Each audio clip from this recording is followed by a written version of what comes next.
Today I want to talk to you about mixed emotions. I looked up the definition, went to the dictionary, and to my surprise, there was quite a little definition there. So the definition of mixed emotions is when a man sees his mother-in-law drive his brand new Mercedes over a cliff. There you go. Raise your hand if you've had mixed emotions. Maybe not in that experience, but in something. Right. Sometimes opportunities present themselves to us and we resist, or we strategize, or we ponder it, or we meditate on it, or we pray about it. And you find yourself in a series of mixed emotions. Richard Dotz, in his book, Let the Universe Lead You, which is what we're finishing up with today, shares that the universe always calls you forth towards your greater good. I mean, we can know that. We believe that. The universe always calls you forward to your greater good. Sometimes that feels true, doesn't it? And other times, maybe it doesn't feel true, at least in the beginning, right? It's we become attached to people, to places, to our possessions, and leaving can be difficult. Also, trying to stay because you think you can help, like a child. Last night I got a call from my closest friend who was on her way to the emergency room to be with her son, who's 50 years old, who evidently is now bottoming out in his drug addiction and alcohol abuse.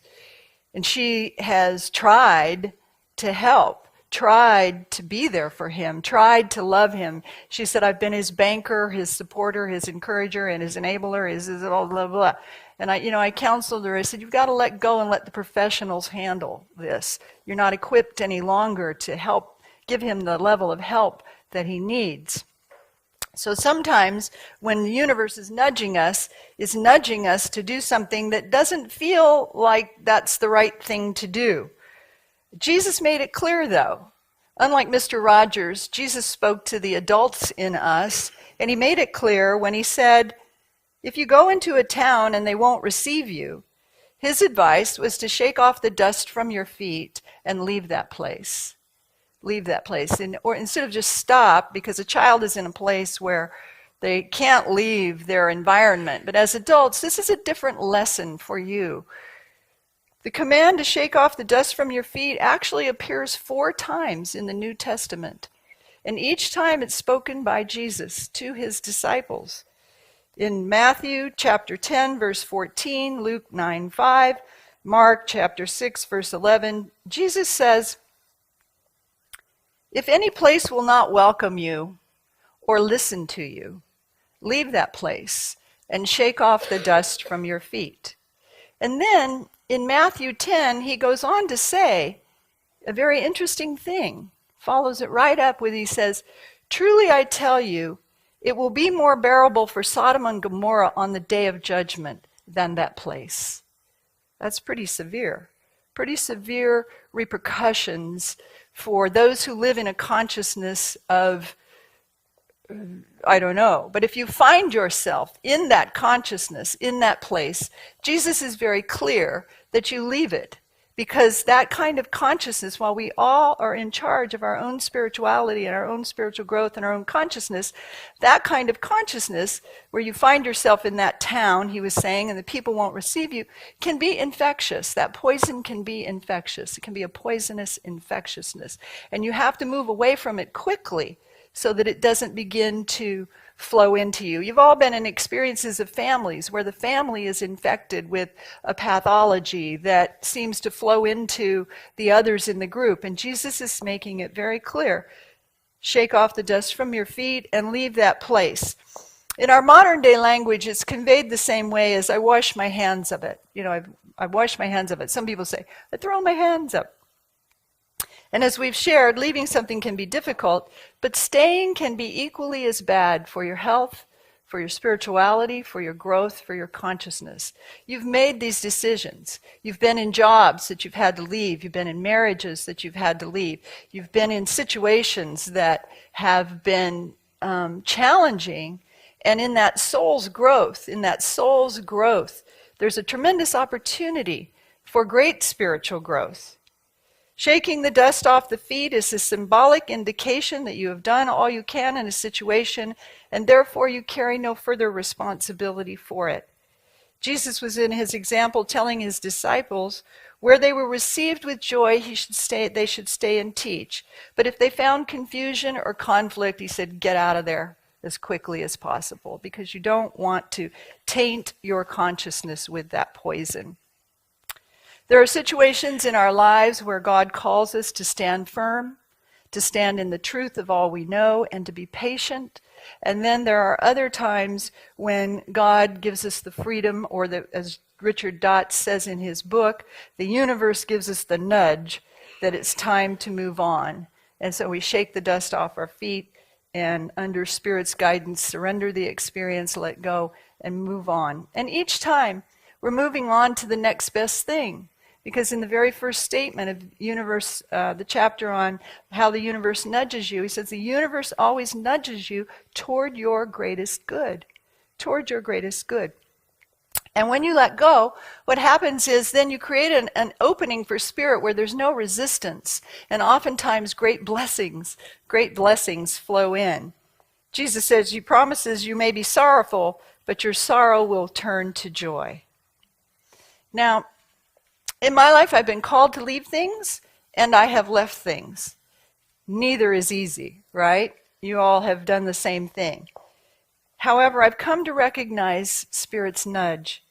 And what I find is, when I get an intuition or an inkling to do something, and I pray about it, and it stays there as a nudge, and I resist it, Spirit has a way in my life of, I have this visualization of being in a vice grip, and Spirit just keeps turning the vice grip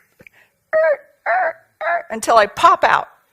So instead of going willingly, I'm sometimes like shot out of a cannon and catapulted to the next best thing, racing, being thrown across the sky, kicking and screaming the whole way. Have you done that?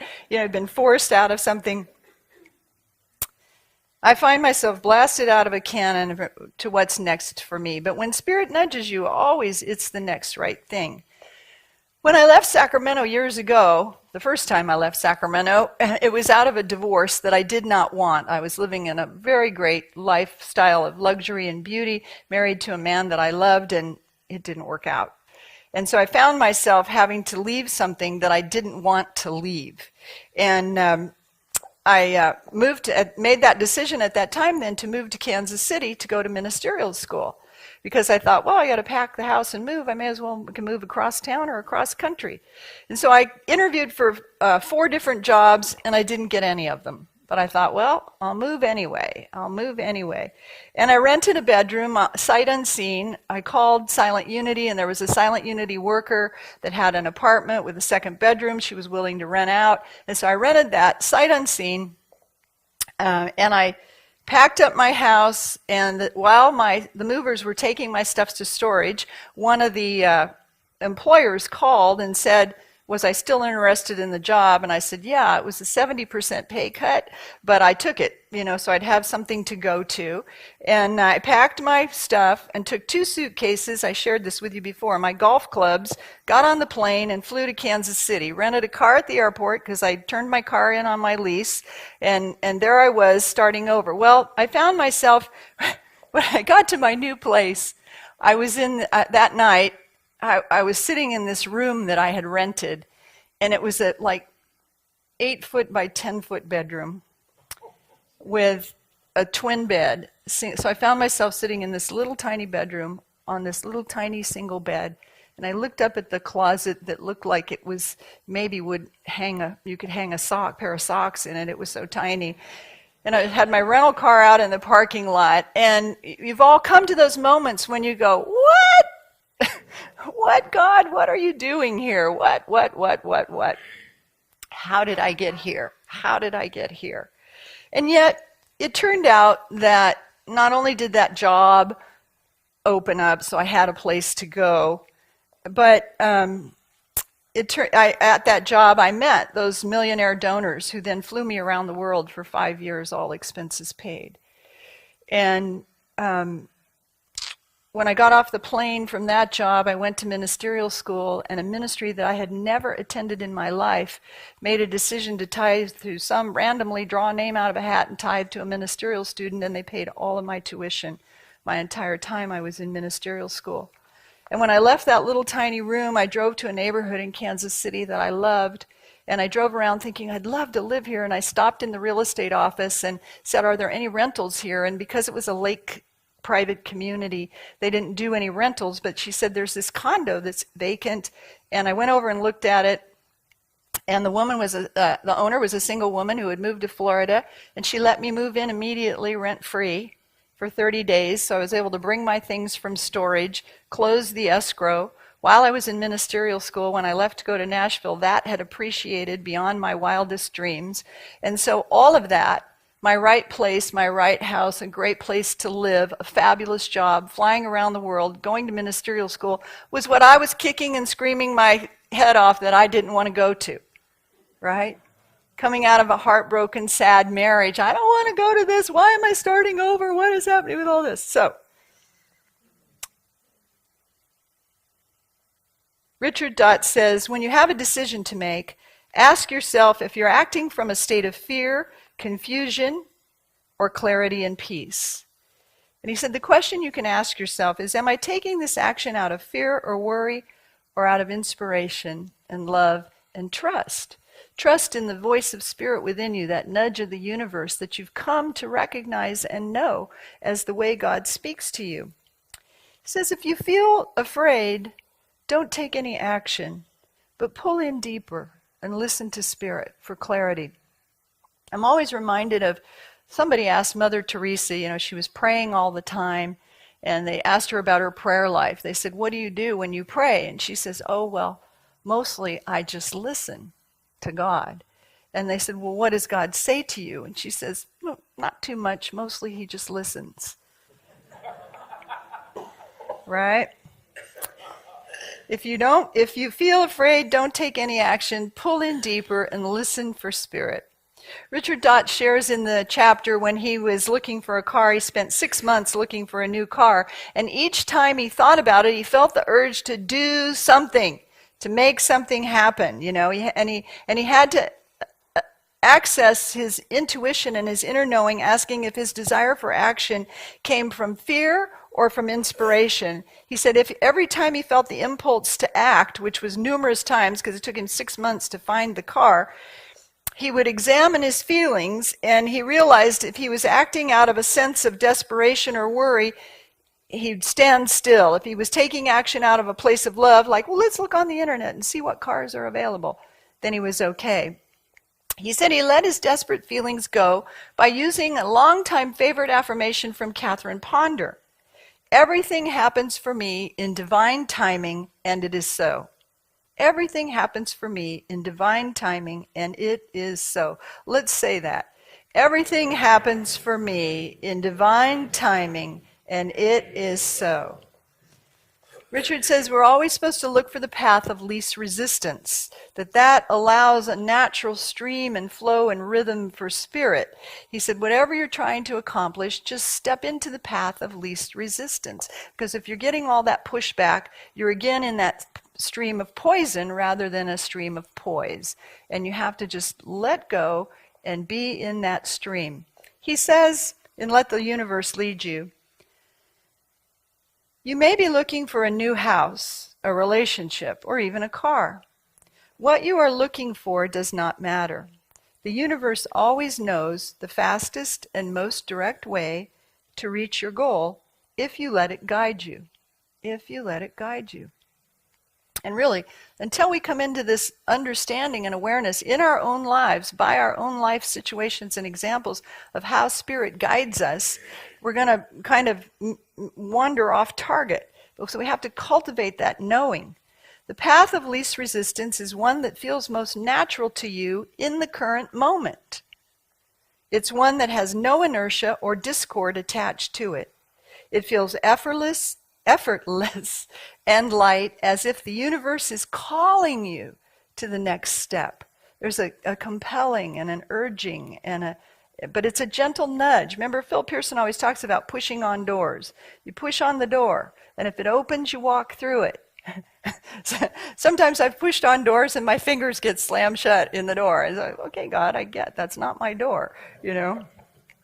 Richard goes on to say, whenever he doubts whether it's the right path to take, or he second guesses himself, he knows he's not following the path of least resistance, but probably a path conjured up by his logical mind, which wants to take a particular path to make something happen.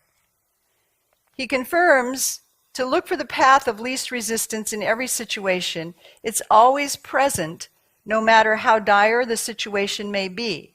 It may not always seem to be the most logical or the most direct, but let the universe take care of everything in divine timing. And we know the universe is the language that he uses, but we're talking about the mind of Christ, the divine mind, the mind of the infinite intelligence. Let the divine mind of spirit within you take care of everything in divine timing. Letting the universe take care of everything requires then, of course, a degree of faith and that cultivation of knowing how the universe speaks in you. When we're making decisions, we can't see the whole picture or the whole role ahead from our current vantage point very often. We can maybe only see the next step. But when we cultivate this faith that the divine mind within knows, and we come to trust it then over time. Why? Because the universe has the complete view, has the whole picture and perceives none of the physical limitations that your mind will ruminate around, well, if this, then that, and what about this, and what about that? The universe sees the whole picture, knows the path, and that path is moving you to your highest good. At the same time, the universe is nudging you toward the path that leads you to your greatest potential, to your greatest joy. And so you can relax and just know that you're being guided. When you're in that space, then your only action you need to take is to listen for your cues. The cues, because little clues and cues will be given to you. So you pay attention to those in prayer. You listen in prayer like Mother Teresa. You listen, still yourself down and listen in prayer. We live in a vibrational universe, and the universe isn't necessarily going to speak to you in words or physical actions, but it will communicate with you through a series of electrical impulses that we interpret as feelings, hunches, inklings, intuitions. And I agree with Richard when he said in the chapter, never once have I been in trouble as a result of following the path of least resistance. On the other hand, he says, I have sometimes found myself in hot water when I refused to follow the path that was presented to me. So, as you work with this understanding of how God speaks in you, as you cultivate that trust and faith that the Spirit of God does speak in and through you, what you do is you create your own universal guidance system, your own GPS, God positioning system, your own GPS that will lead you and guide you always to your highest good. All you need to do is turn inward and take the path of least resistance, and as soon as you feel guided to take a step and you take it, the universe will be right there with you, showing you the next step and the next step and the next step. And you'll be blessed and everything, and it will be increasingly clear. Your way will be made clear. It was Martin Luther King Jr. who put it so eloquently, you don't have to see the whole staircase, just take the first step, all right? But we always want to see the top of the staircase. But if you just listen for that inner nudge, and then take that first step on the staircase, you will be guided and you will be creating your internal spiritual guidance system. So I wanted to finish today since we just came through Thanksgiving, with just a host of gratitude and thanksgiving for all of you, and to express my deepest appreciation for you. It's been so fun hasn't it been coming back together after all those years at Christ Unity on L Street and Christ Unity on Folsom Boulevard and all the places. We've had a grand and glorious time recreating that here as Capital City Unity, some of it. But I just wanted to express thanks to some of you. I feel it feels like the Academy Awards, you know. I have to thank this person, that, but I want to thank Sharon for her music every week so beautifully. Hold your applause till the end. And Sally for the flowers, and Bob and Tom and Gordon now for the sound, and Nancy and Brandy doing the book table. How blessed we are. And all the hospitality angels that we'll get to experience again today as they make such a beautiful presentation.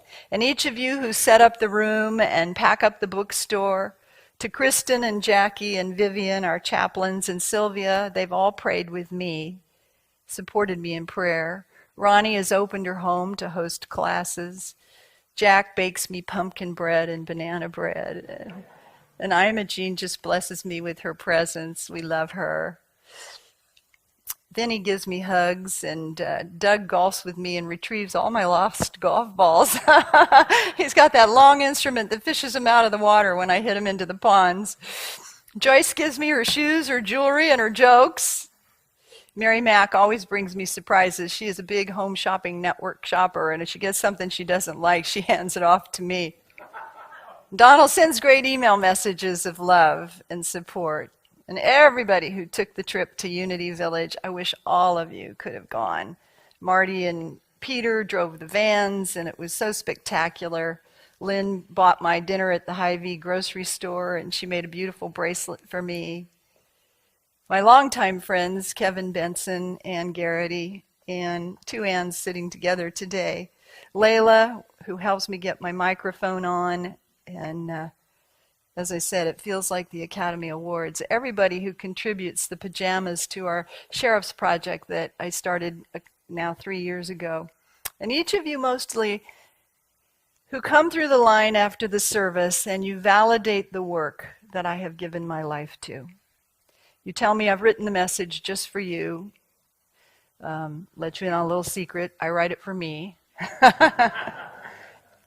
And then it turns out to be universal. Who knew? You're right.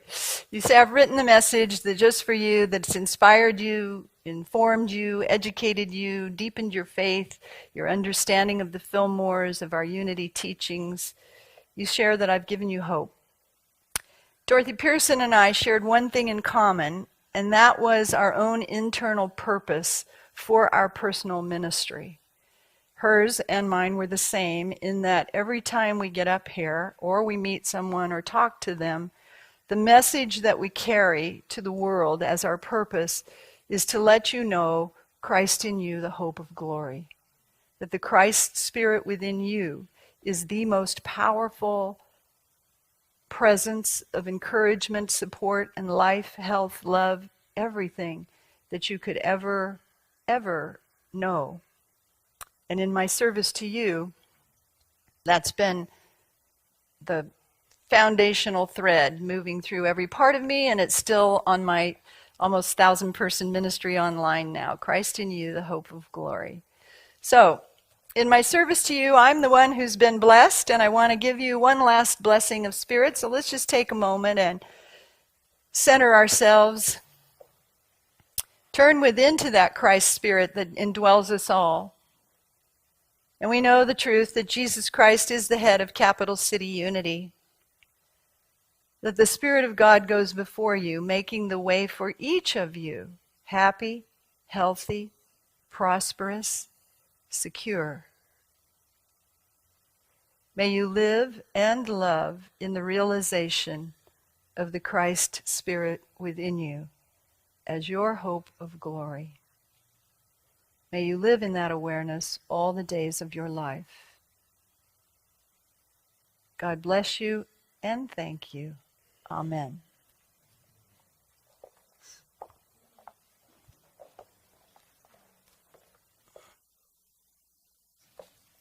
Thank you, Cherie. You know, my first memory of Cherie was over 35 years ago. And that was the lesson you gave.